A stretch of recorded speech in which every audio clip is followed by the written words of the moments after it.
Hello everyone, Phil's from Phil's Woodworking. How are we all doing this weekend?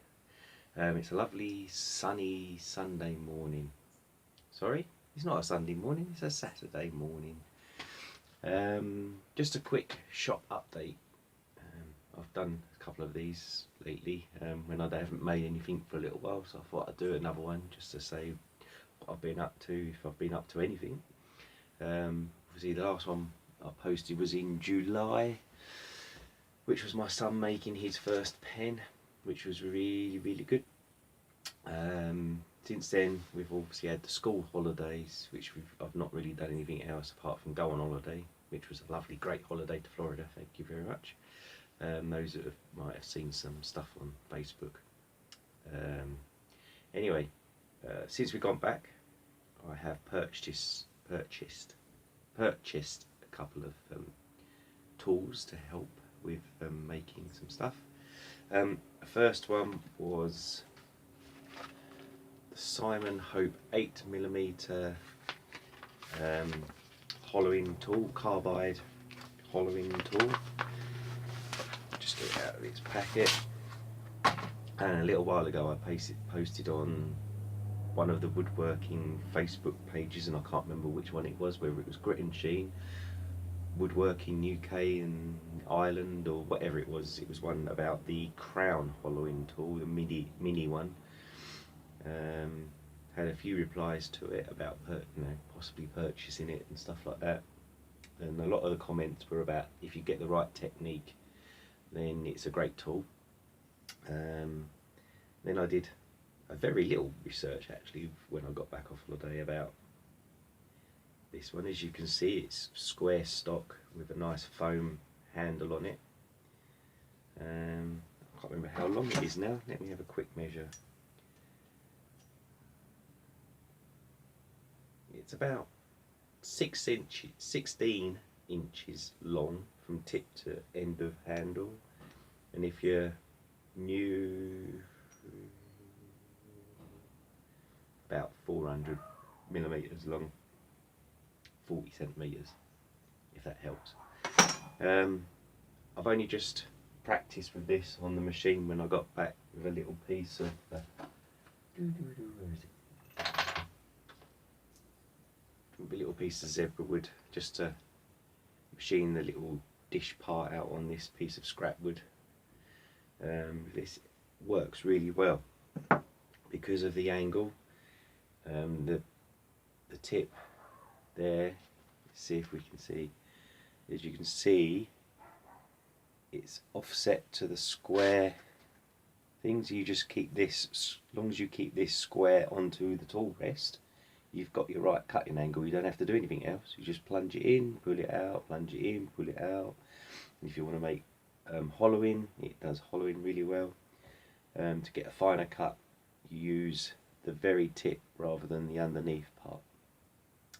Leaves a very good finish. This one isn't brilliant because it was just a quick demonstration, but I did try and get it to a really good finish. Obviously then you've got your sanding, and it doesn't leave really any tool marks, and I've not sanded that piece and there's not any tool marks on there. And this was from Simon Hope, and it was £38.50p, which is about 20 quid cheaper than what the crown tool was. And Simon also does a I suppose you call it a swan neck, which has got an angle neck on it to get really deeper into, but he recommends this one if you go onto his website to start with, rather than the bent one, which was quite nice to know that a straight one is just as good as what an angled one is to get in hollowing.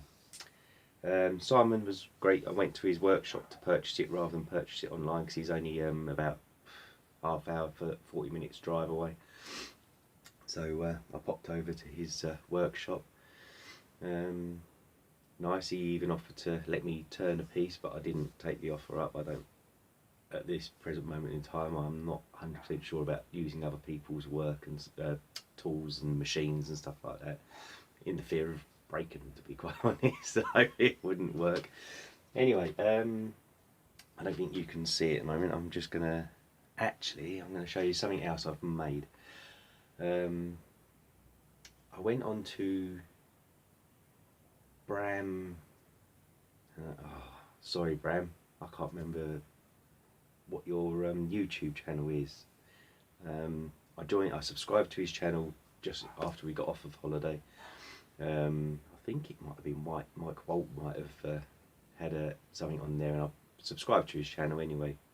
And for ages I've been trying to get a decent way of holding I use my phone to do these all my videoing on, and I've been trying to find out a really good way of holding the phone whilst I'm videoing to get the best shot and stuff like that. And a lot of my videos really haven't had a very good shot of me turning the machine.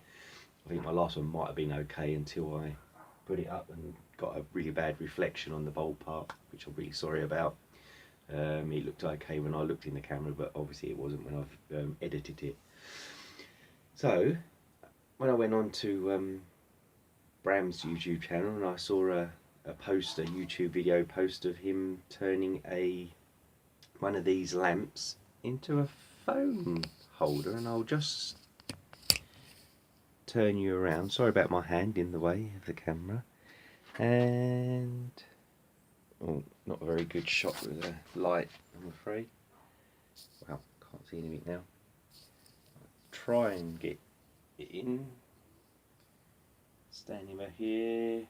As you can see, it's an old lamp holder with the springy, I don't know what you call these, like desktop lamps, which can move up and down. And I had a tripod which I took a bit off of to hold it, and this is the bit that the camera goes into to hold. It flexes up and down to fit a camera, and this is the first time I've used it, and it's going okay. It's going okay.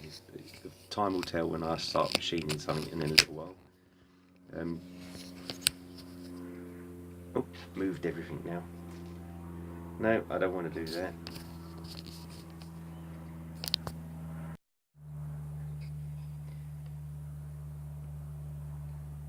Excellent, got you back.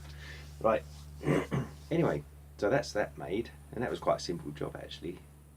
Thank you, Bram. Thank you for that. It's solved a lot of my problems, I hope, and we'll see when I start turning that it's going to be any good.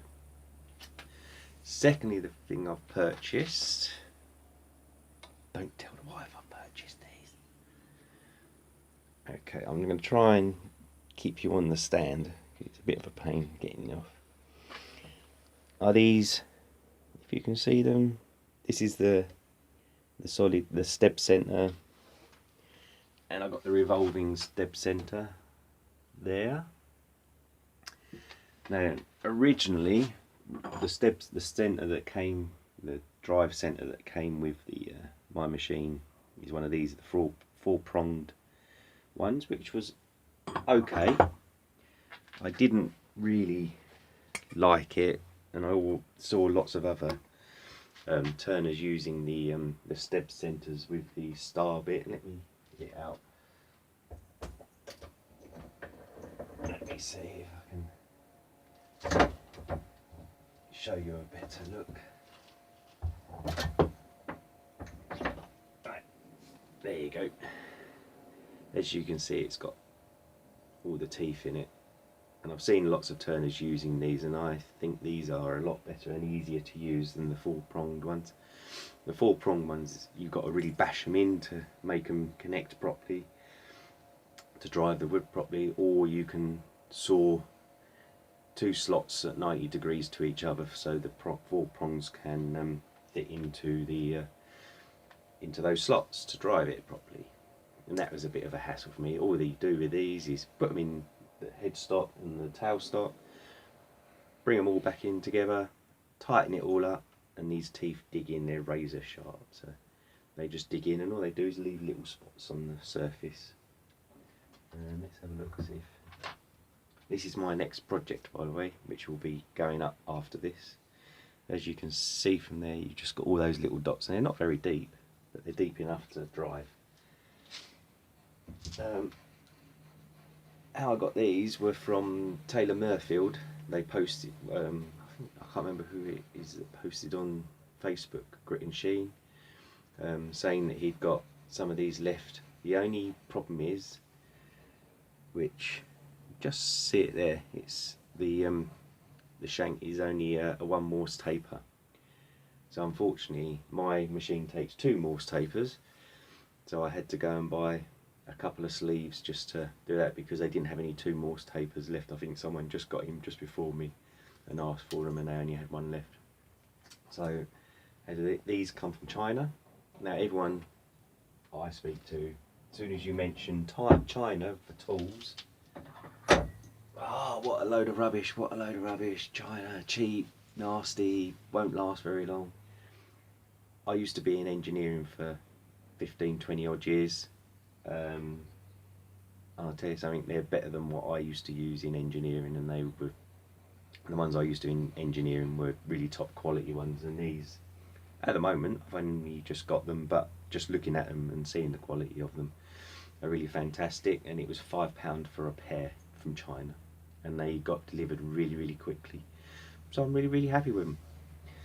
Okay, next thing, I'm going to show you what hopefully in the next couple of months is going to be happening. And, sorry about fingers, I'm going to take you outside of the workshop to follow me, and you've got no choice. Okay, as I go out the door, it might be a bit sunny because it is nice and sunny today. So outside, this is my wife's summer house. Okay, the side of it and the front of it. Now we've come to an agreement, me and my wife, because my wife does stained glass making. You can see some on there, some little bits, some mosaics, some more glass, more stained glass there, and she's got loads in the house that she makes. And you can see a tyre, a bike tyre. She's going to turn that into some stained glass. Well, not turn the bike in, but put some stained glass onto the bike. So she's got her little workshop. Now then, down here, and don't laugh if you think what an awful job it is. We've got these slabs put down because we're going to move this summer house onto those slabs. And then this decking, because it's sloping and it's a bit knackered basically, we're going to take all this lot up. We're possibly getting rid of that as well, this flower bed, moving all the flowers somewhere else. And then we're going to build a hard base on here, and I'm going to extend my workshop. So I'm going to have all this space plus this little workshop. If you can see inside, it's not very big. I'll take you over here. Can you see? That's my workshop, my little shed. I hope you saw it. I can't see what I'm seeing because it's so bright I can't see what's going on my phone. And yes, so hopefully, I hope before Christmas, I'm going to have this area, and it's going to be twice the size of what I've got now. So hopefully that's going to be happening soon, because I've nearly finished laying the slabs. Just got to level them all up. And I will post every time something happens about that, to let you know if you're really, really interested in it. So that's it. So thank you for watching. Sorry about the earlier disconnection and stuff like that. Sorry, it's a bit hard getting my phone back into the holder. And watch out for my next project, which is going to be my first pot. Now I've glued all this up, and it looks a bit rough at the moment. This is a waste block. I've just glued this on there to hold, eventually when I've turned the diameter of that, to hold in my chuck. And this is going to be all the pot, and then I've got a nice piece for the lid.